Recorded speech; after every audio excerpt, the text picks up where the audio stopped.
যেটা এমওইউটা হলো, ওর মধ্যে একটা ক্লজ আছে যে 60 দিনের পরে যখন চূড়ান্ত চুক্তি হবে, তারপরে মার্কিন যুক্তরাষ্ট্র ইরানের আশপাশে তার যে সামরিক ব্যবস্থাগুলো আছে এগুলো থেকে উইথড্র করবে বলা আছে, একটা ক্লজ আছে। তার অর্থ হচ্ছে এই যে এখন এটা মার্কিন যুক্তরাষ্ট্রের জন্য একটা বাস্তবতা। গালফ কান্ট্রি যারা মার্কিন যুক্তরাষ্ট্রের নিরাপত্তা সহযোগিতা নিয়েছে তাদের জন্য একটা নতুন বাস্তবতা, কারণ দ্বিতীয় বিশ্বযুদ্ধের পর থেকে মার্কিন যুক্তরাষ্ট্র এই এলাকার নিরাপত্তা বিধান করে এসছে। এবার কিন্তু ইরান যুদ্ধের ফলে যেটা হলো, এটা কিন্তু প্রত্যাশিত আমেরিকানসরাও আশা করেনি। ইরান আমেরিকান ঘাঁটিগুলোর উপর আক্রমণ করেছে, তো মার্কিনিরা নিজেদেরই তো রক্ষা করতে পারছে এবং তার ফলে তারা এতদিন ধরে যে অ্যাজাম্পশনের উপর এই গালফ কান্ট্রিজগুলো ছিল এইটা এটা ভেঙে গেছে। ভেঙে যাওয়ার ফলে এখন তাদের নতুন করে চিন্তা করতে হবে। বাট একটা কথা আছে এখানে, এটা তো আমরা সকলেই জানি, ইরান যখন এখন কিন্তু ইরান ডমিনেন্ট পাওয়ার হিসেবে তৈরি হচ্ছে। ইরান ডমিনেন্ট হলে কিন্তু তার এগেনস্টে আবার অন্য পাওয়াররা রেলি করবে, এবং সেই জায়গায় একটা নতুন ইকুয়েশন হবে।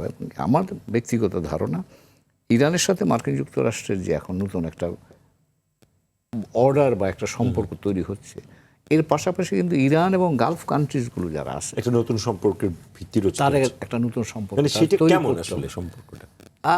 সেটা এখানে দুটো বিষয় বলি। একটা হচ্ছে যে সৌদি আরব কিন্তু ইরানের সাথে ধরে নিতে পারেন যে তারা বহু যুগ ধরে প্রতিদ্বন্দ্বী, ঐতিহাসিকভাবে তারা আসলে রাইভাল কাজী, এবং একটা হচ্ছে শিয়া, একটা হচ্ছে সুন্নি।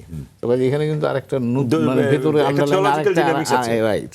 এখন এই জায়গাতে আমার ধারণা সৌদি আরব, ইরান ডমিনেন্ট হলে সৌদি আরবকে মার্কিন যুক্তরাষ্ট্র বলেন বা অন্যান্য দেশ যারা আছে তারা সৌদি আরবকে সাপোর্ট করে আরেকটা প্যারালাল পাওয়ার তৈরি করবে সেখানে।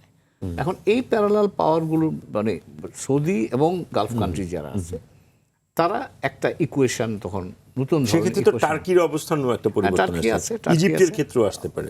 ইজিপ্ট ওইভাবে অত অ্যাক্টিভ না, টার্কি আছে, টার্কি আসবে, কারণ টার্কির সাথে এটা আছে।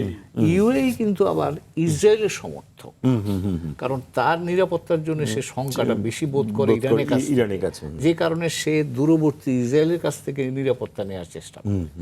এখন এই জায়গাটা ইকুয়েশনটা তার নতুন, ইরান এবং ইউএইর মধ্যে আরেকটা নতুন ইকুয়েশন আসতে হবে।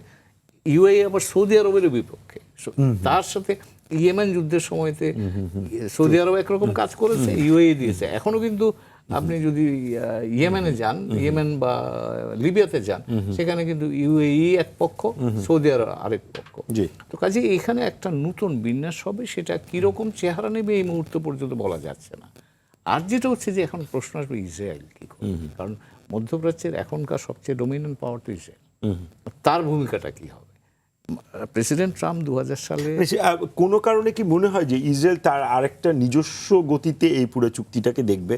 কারণ হচ্ছে সে তো বলেই দিয়েছে আমি এই চুক্তি আসলে মানতে বাধ্য না, কিন্তু আজকের ঘটনা যদি আপনি লক্ষ্য করেন, জেনিভাতে আজকে বৈঠকটা হওয়ার কথা ছিল, সেটা সাসপেন্ড হয়েছে। তার কারণ হলো ইরান, এটার ব্যাখ্যা নাই, কিন্তু আমার আন্দাজ যেটা সেটা হচ্ছে ইরান মার্কিন যুক্তরাষ্ট্রকে বলেছে ইসরায়েল যদি এই লেবাননে এই আক্রমণ চালাতে থাকে তাহলে আমরা ওখানে যাব না।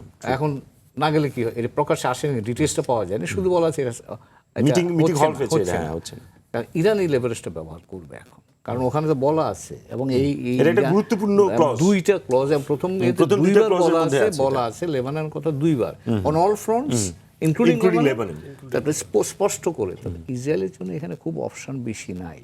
এখন ইসরায়েলিরা বিক্ষুব্ধ, কিন্তু তারা কি এককভাবে এই যুদ্ধ চালিয়ে যেতে পারবে? মার্কিন যুক্তরাষ্ট্র আজকেই প্রেসিডেন্ট ট্রাম্প বলেছেন তোমার পাশে আসলে আমি থাকবো না, মানে এই কথাটা কিন্তু সাংঘাতিক গুরুত্বপূর্ণ, কারণ ইসরায়েলের জন্মের পর থেকেই তো মার্কিন যুক্তরাষ্ট্র তাকে রক্ষা করে গিয়েছে।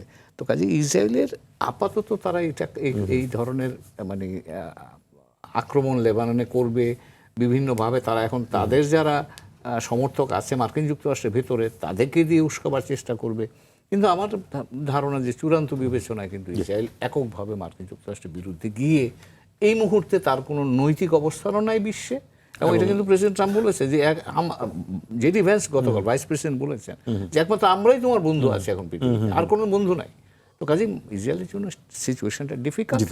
এখন ইসরায়েলকে ডিসাইড করতে হবে সে আসলে শেষ পর্যন্ত কোন কোন টেলে দিকে যাবে। সে কি আইসোলেটেড থাকবে, চাপে থাকবে, নাকি প্যালেস্টাইন ইস্যু, কিন্তু আরেকটা ইস্যু আননোন, এটা আলোচনা আমরা করছি না, কারণ ইসরায়েলের টোটাল স্ট্র্যাটেজিতে হচ্ছে প্যালেস্টাইনকে, আমরা প্যালেস্টাইন রাষ্ট্র চাই না, এই অ্যাজাম্পশনের বেসিসে সে এতদিন ধরে এই কাজগুলো করেছে। এখন প্যালেস্টাইন, ইসরায়েল এবং ইসরায়েলের সাথে আরব দেশগুলোর সম্পর্ক কি হবে, এই সবগুলোই আমার ধারণা পুনর্বিন্যস্ত হবে।